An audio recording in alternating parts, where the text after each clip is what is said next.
Do not ask God for another sign yet. Look at what happened with the last one. For a moment, you felt certain. Then the fear came back. You searched again.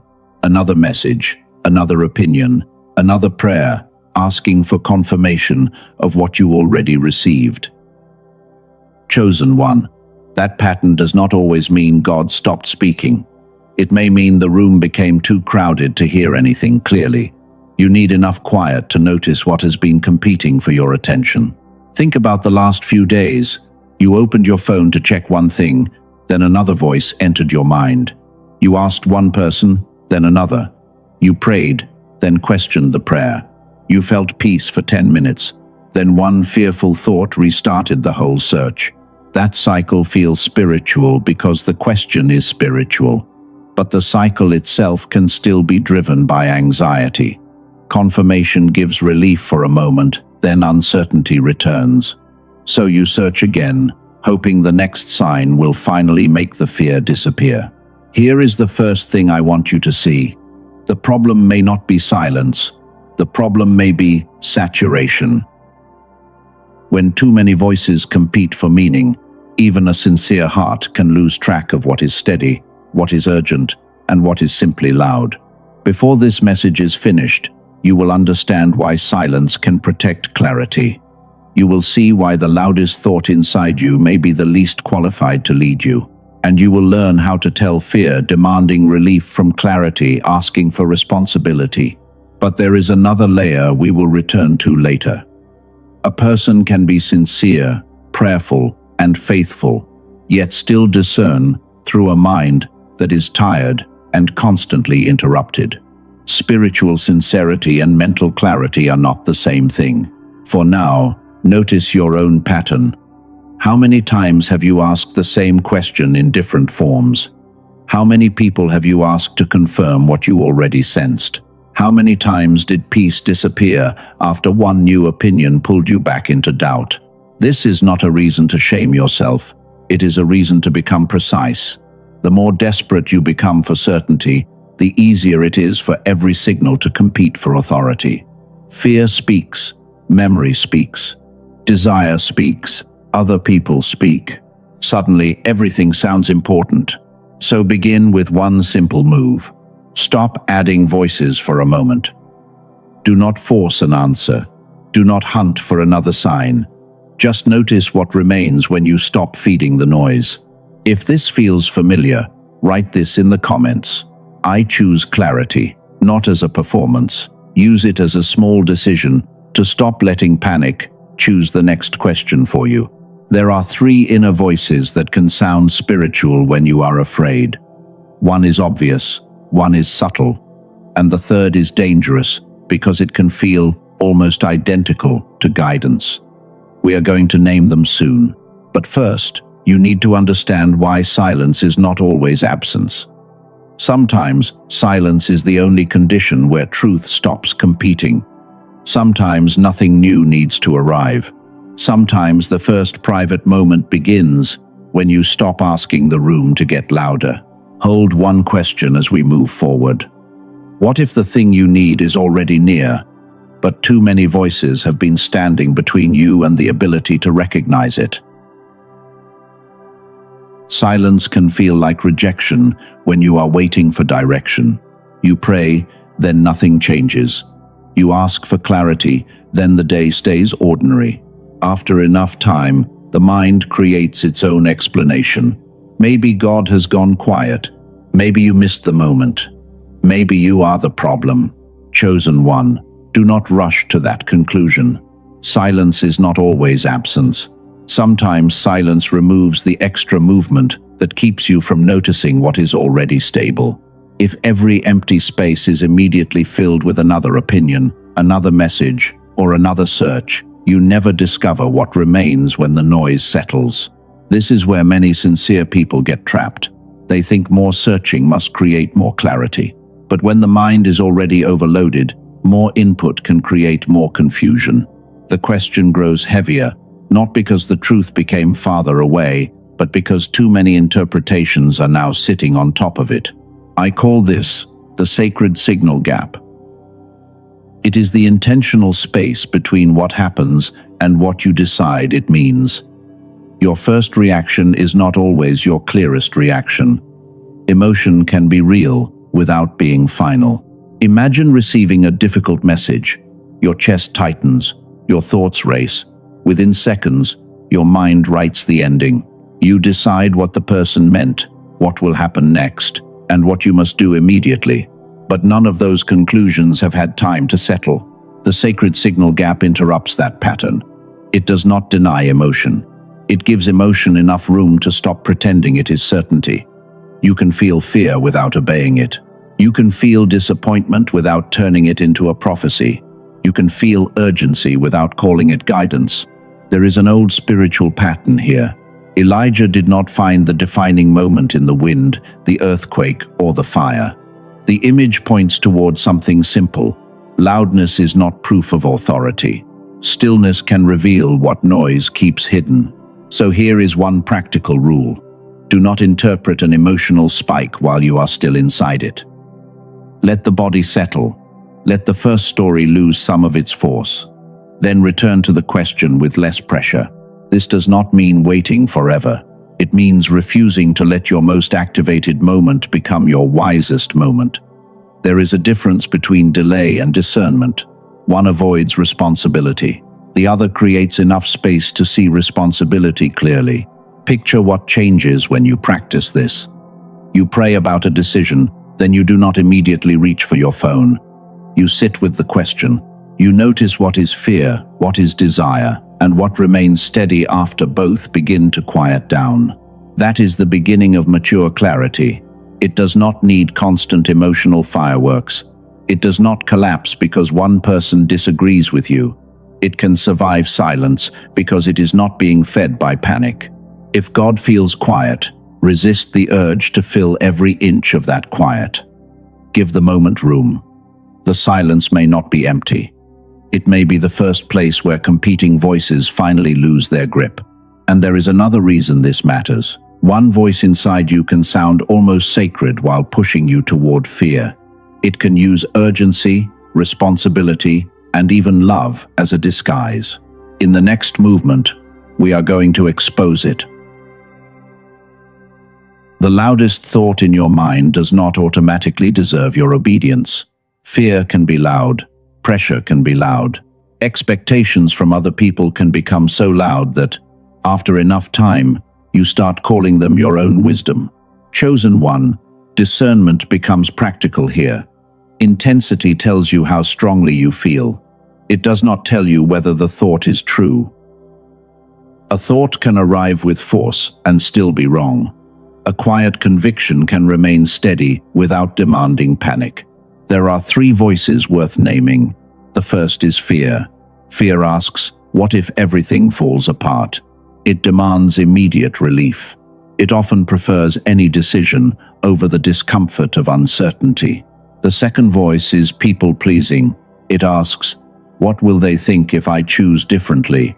It can sound responsible because it talks about peace, loyalty, and keeping everyone happy. But sometimes it is only fear wearing polite clothes.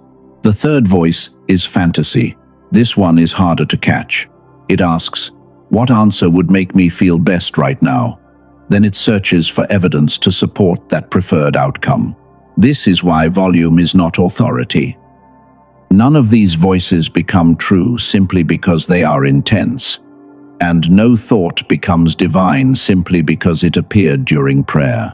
If you are skeptical when people claim every inner impression is God, keep that skepticism, test what you hear, examine what it produces, let truth survive questions.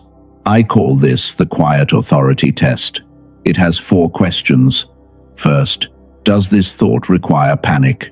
Second, does it remain after the emotional surge settles? Third, is it consistent with your faith, values, and real responsibilities? Fourth, what fruit will this choice predictably create? They create a better environment for honest judgment. A decision can still be difficult, but fear no longer gets to appoint itself as your final authority. Consider a simple example. You receive an opportunity that looks exciting, but something feels wrong. Fear might scream that you will never get another chance. People-pleasing may say you cannot disappoint the person offering it. Fantasy may focus only on the imagined reward. So you slow down. You let the first surge settle. You check the facts. You ask whether the choice fits the person you are becoming. Then you notice what remains after the emotional noise loses some power. That remaining clarity may still be quiet. It may not feel dramatic. It may simply be steady enough to carry responsibility. That is often more useful than a burst of certainty that disappears by morning. If this distinction matters to you, write this in the comments. Volume is not authority. Let that sentence become a filter the next time urgency tries to present itself as wisdom. But there is still a deeper problem. You can pass every test, understand the fear, and even know what a responsible choice looks like, yet remain unable to move. You may know the answer and still keep asking for another one. Why does that happen? Sometimes the problem is not lack of insight. Sometimes the truth is already clear, but the cost attached to it makes you ask clarity to repeat itself until it gives you a cheaper answer. That is the next layer. The private moment becomes uncomfortable when it stops being about hidden information and starts becoming about responsibility. You may already know more than you admit. That is uncomfortable, because clarity can ask something from you. It can ask for a boundary, a conversation, an ending, or a decision you have delayed while asking God to confirm what you already understand. Chosen one. Sometimes the private moment is not about receiving secret information. Sometimes it is about facing a truth that has been sitting quietly in front of you. You keep asking for another sign because the first answer came with a cost. Maybe you know you need rest. Maybe you know a relationship needs honesty. Maybe you know you cannot keep living for approval. Maybe you know a season has ended, but part of you still wants God to bless what you are afraid to release. This is where spiritual searching can become a hiding place. You are not always waiting for clarity. Sometimes you are waiting for clarity without consequence. You want an answer that tells you what to do, but you also want that answer to demand nothing difficult. I call this the private responsibility principle. When truth becomes personal, responsibility becomes personal too. The message may be simple, but obedience can still feel expensive because it changes how you move, what you allow, and who you disappoint. Think about Moses. Clarity did not erase fear before the next step appeared. He still questioned himself. He still felt resistance. The assignment did not become easy simply because the direction became clearer. That matters, because many people expect certainty to remove discomfort. It usually does not. A grounded decision can still feel heavy. A necessary boundary can still make your hands shake. Courage is not the absence of resistance. It is movement without needing resistance to disappear first. So, ask yourself a harder question. What truth do I already know but keep asking to be repeated? Do not answer quickly. Notice the first area that comes to mind, because that may be where your private responsibility has been waiting. You may have asked 10 people. You may have saved dozens of messages. You may have prayed the same prayer in different words. But if every new answer circles back to the same truth, the next step may not be more confirmation. The next step may be action. Small action, honest action, one phone call, one boundary, one application, one apology, one night of real rest, one decision to stop reopening a door that keeps teaching you the same lesson. Picture the version of you who no longer needs 17 opinions before moving. You gather facts, you pray, you let emotions settle. Then you choose the next faithful step without demanding perfect certainty. That version of you is not reckless. That version is mature. You are no longer asking truth to remove every risk before you obey it. You are learning that clarity can be enough, even when comfort has not arrived yet. If this speaks to you, write this in the comments. I will stop asking truth to repeat itself. Let that sentence become a commitment to stop confusing delay with discernment. But there is still one category of person we have not explained. Someone can face the truth, quiet the fear, and sincerely want to move, yet still feel mentally foggy and unable to hold the pieces together. That is where the next layer begins. There is a kind of confusion that does not disappear when you pray harder. It does not always disappear when you remove fear either. You can be sincere, calm, and willing to act, yet still sit down with a simple decision and feel your attention scatter in 5 directions. You read the same paragraph twice. You walk into a room and forget what you needed. You begin one important task, then reach for your phone without thinking. None of that proves a spiritual problem. It may simply mean your mind is carrying more stimulation than it can organize cleanly. This distinction matters. Spiritual sincerity and cognitive clarity are not the same thing. A person can love God, value wisdom, and still be tired. A person can have good intentions while their attention is fragmented by stress, poor rest, constant alerts, and too much input. For years, many people have interpreted every form of fog as a character flaw. They call themselves lazy, undisciplined, unfocused. Some even assume their lack of mental sharpness means they are less faithful than they used to be. But what if that conclusion is too simple? What if part of the fog has a different address? Not a mystical address, not a moral failure, a cognitive one that deserves to be examined on its own terms. This is the point where the question changes. Instead of asking only, "What is God saying?" you also ask, "What condition is my attention in while I am trying to listen?" That does not reduce faith to biology. It simply refuses to confuse 2 different layers of human experience. There is a line of neurological research I want to return to later. It raises an interesting question about what happens when different cognitive processes are not coordinating as efficiently as they could, and why some people describe a noticeable difference when mental integration improves. I am not asking you to accept a product claim on faith. I am not asking you to treat neuroscience as proof of spiritual revelation. Those would be 2 different claims. What matters here is the question itself, because it points toward a layer we have not examined yet. If your mind feels scattered, begin with what you can control. Reduce unnecessary input. Protect sleep when possible. Put 1 decision on paper instead of holding 7 in your head. Give your attention a single place to land, then notice what changes. Does the question become easier to hold? Does the urgency drop? Can you distinguish fear from facts more clearly? Those small changes tell you something about the condition of the receiver. This is why the missing piece may not be another spiritual identity. You may not need to become more chosen, more worthy, or more impressive.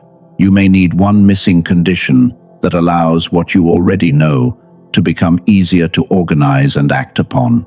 Later, I will show you one resource built around that idea. You will be able to examine what it claims, how it works according to its creators, and whether it is relevant to you. No pressure, no spiritual test. For now, keep the deeper question open. What if part of the fog you have been calling a spiritual problem has a completely different address? If that is true, then solving it may require a different kind of response. And that brings us to the most important breakthrough in this entire message. You may not need a stronger message. You may need a clearer receiver. You can understand the pattern and still feel unable to move. You can recognize fear, know the responsible step, and still lose the thread when your mind becomes crowded. That is why this final layer matters. Why does knowing what is true sometimes fail to create movement? Why can someone understand the problem and still feel mentally unable to hold the pieces together? The answer may not be another spiritual insight. There is one more layer of the receiver we have not examined. You may not need a stronger message. You may need a clearer receiver. That does not mean clarity creates divine guidance. It means a less fragmented mind can make discernment, reflection, and decision-making easier to practice. Noise can distort what you notice. Urgency can distort what you interpret. Fragmented attention can make both harder to separate. The goal is not mystical certainty. The goal is enough clarity to think, pray, test, and act responsibly. You have spent years asking the message to become louder. What changes now is the condition in which you listen. Earlier, I told you there was neurological research I would return to. One historical anchor is the work of Dr. Roger Sperry, whose split brain research contributed to the Nobel Prize in 1981. His work helped deepen scientific understanding of how the two cerebral hemispheres can differ and cooperate.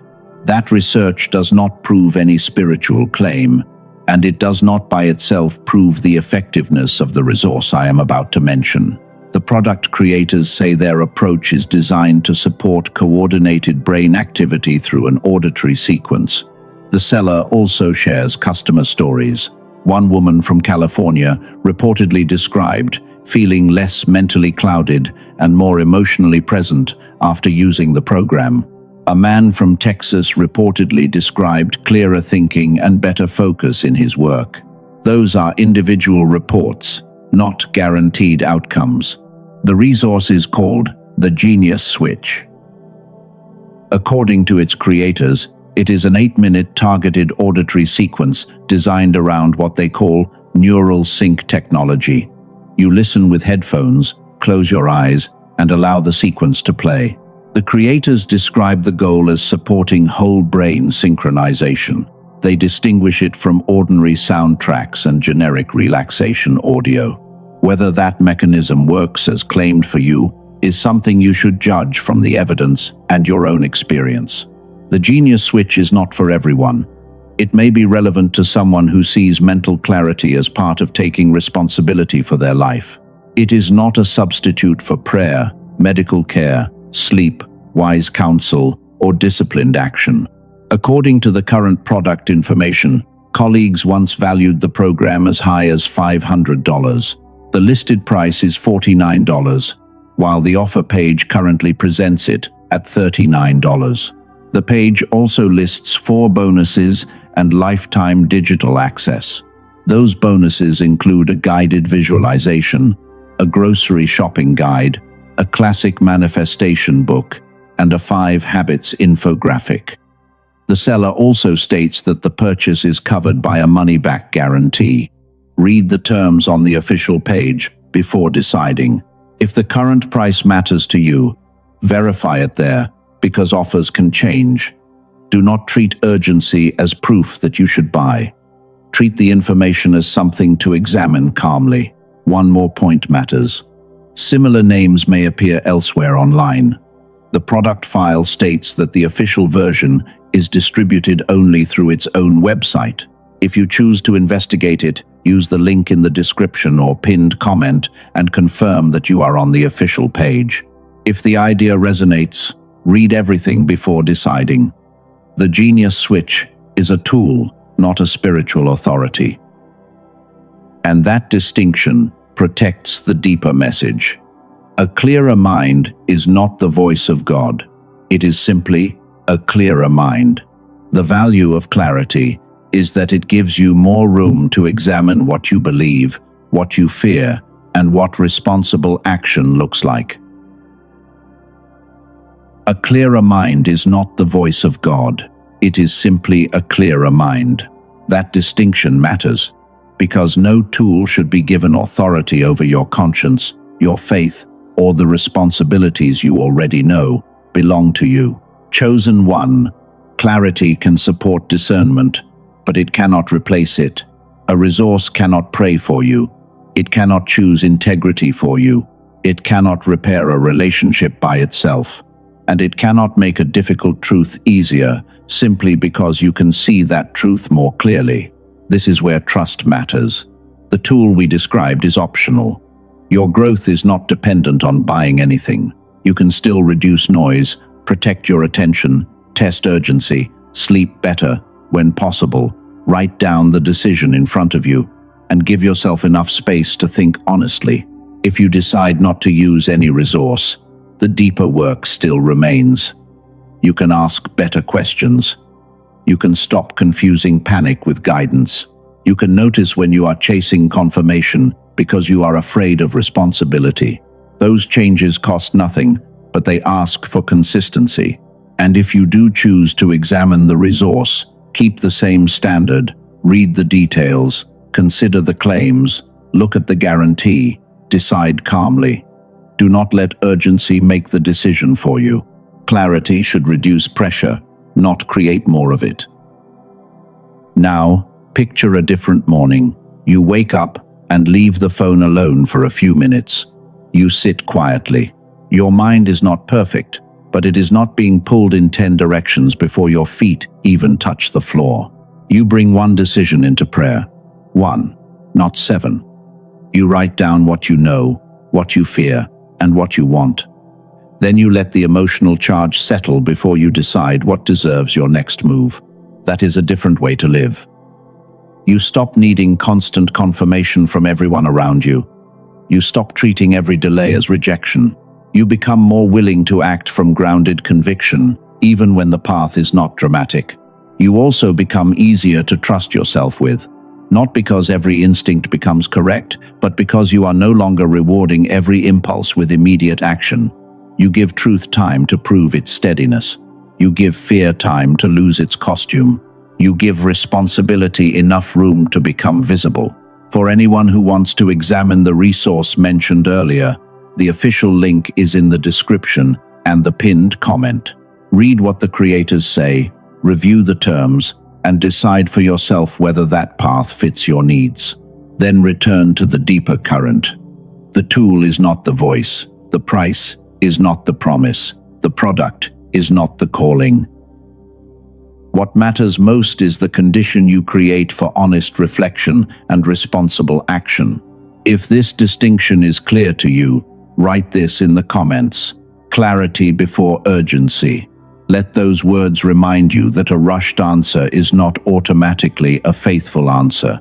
There is one final step before we close this private moment. You need a practical way to create it on purpose, even on an ordinary day when nothing feels mystical. That is what we are going to build next. You do not need perfect silence to create a private moment. You need enough space to stop feeding every competing voice. What follows is simple, practical, and repeatable when your mind begins to feel crowded again. The first step is to remove input. Put the phone down. Turn off the extra sound. Give yourself 5 or 10 minutes without adding another opinion, another message, or another piece of information to the question you are already carrying. The second step is to name one decision. Write this sentence. The decision I actually need clarity about is. Then finish it with one issue only. Do not bring 7 problems into the same room and expect your attention to stay steady. The third step is to separate what is happening inside you. Write 3 short categories: what I know, what I fear, what I want. This single distinction can expose how often desire and fear have been disguising themselves as certainty. The fourth step is to test what remains. Does the thought require panic? Does it remain after emotion settles? Is it consistent with your faith, your values, and your real responsibilities? What kind of fruit is this choice likely to create? The fifth step is responsibility. Ask yourself one direct question. If I already knew the answer, what responsible action would I take next? Do not demand a giant move. Look for one honest step you can actually take. Maybe it is one conversation. Maybe it is one boundary. Maybe it is writing the application. Maybe it is resting before deciding. Maybe it is admitting that the answer you wanted is not the answer. The facts support. Keep the step measurable. By the end of the private moment, you should be able to name one action you can take, one action you will postpone, or one question that still requires real information before you decide. Now let us make this physical for a moment. Close your eyes if it is safe to do so. Let your shoulders drop.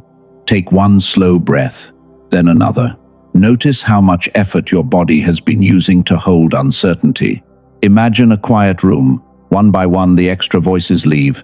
The opinion you keep replaying leaves. The imagined future leaves. The pressure to decide immediately leaves. The need to impress anyone leaves. You are not forcing God to speak. You are not trying to manufacture a sign.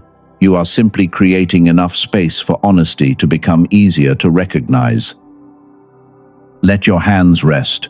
Feel the weight of your body where you are sitting. Say this quietly inside yourself.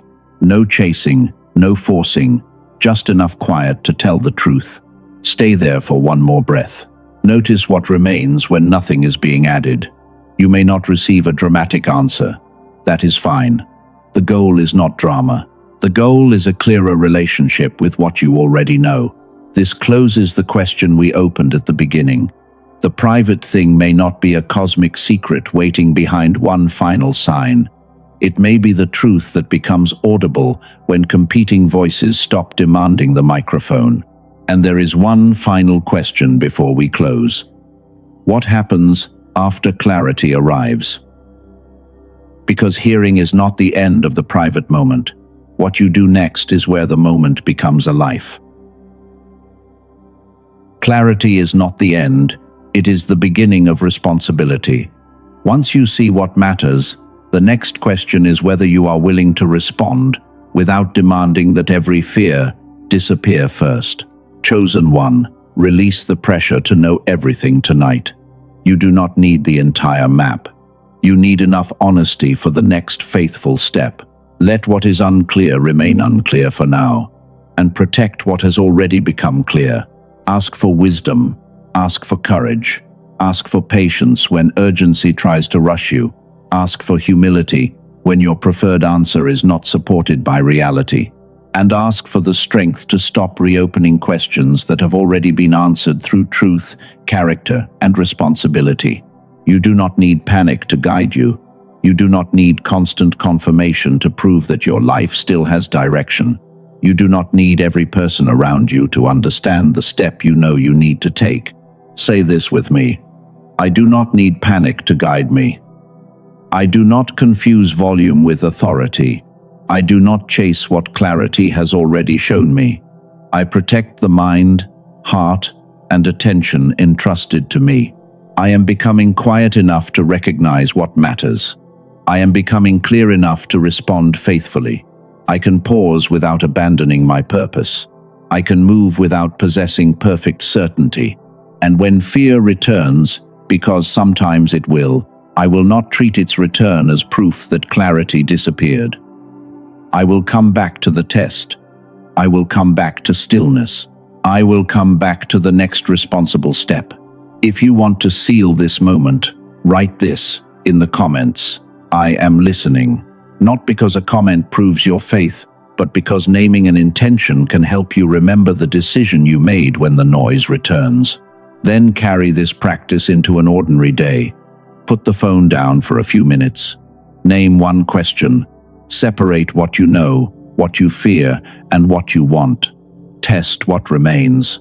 Take one responsible action. That is enough for today. You do not need to manufacture a miracle. You do not need to force a private message into existence. You only need to protect the space where honesty, wisdom, and courage can meet. Tomorrow, the noise may return. A new opinion may appear. An old fear may ask to be heard again. When that happens, remember that clarity does not become false just because emotion becomes loud. Return to the room. Return to the question. Return to what remains steady. You asked what God may want to say in private. Perhaps the first answer was not a sentence. Perhaps it was the invitation to finally make the room quiet enough to listen. And when the room becomes quiet, do not be afraid if the first thing you hear is a truth you already knew. Sometimes the most sacred clarity is not new information. Sometimes it is the courage to finally respond.